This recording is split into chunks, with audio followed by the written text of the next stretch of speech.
Pour préparer la gélose, il faut d'abord peser 0,2 g d'agar assez précisément.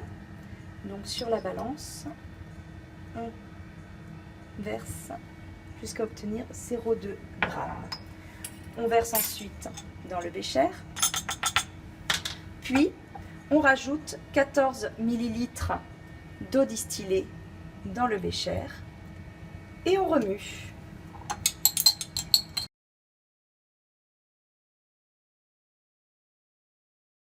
Donc, sans jamais cesser de remuer, on pose le bécher sur la plaque chauffante jusqu'à obtention de l'ébullition.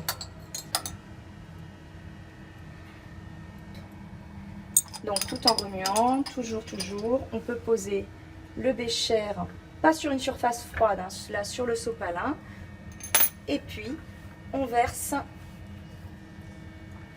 dans la boîte de pétri.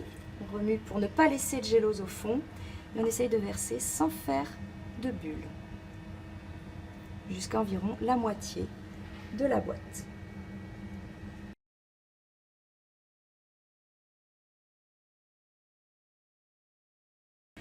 Après avoir attendu quelques minutes, la gélose s'est figée dans la boîte.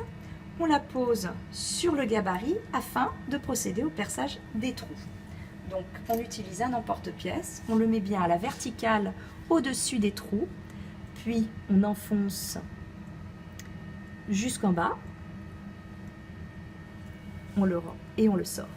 On procède ainsi pour tous les autres trous. Ensuite, à l'aide du cure-dent, on prélève la gélose qui a été découpée dans les trous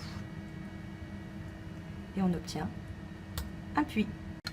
Pour marquer les trous et ce que l'on va mettre dans les puits, on peut, avec un feutre, faire un repère sur le couvercle, puis le côté du couvercle, puis la boîte. Et ainsi, on peut noter ce que l'on mettra dans les puits. Puis quand on enlève, on peut remplir en mettant une goutte dans le puits sans faire déborder. On fait attention lorsqu'on change de produit, on change de pipette et on écrit sur la pipette le produit utilisé afin d'éviter toute erreur. Et donc on pose la goutte dans le puits.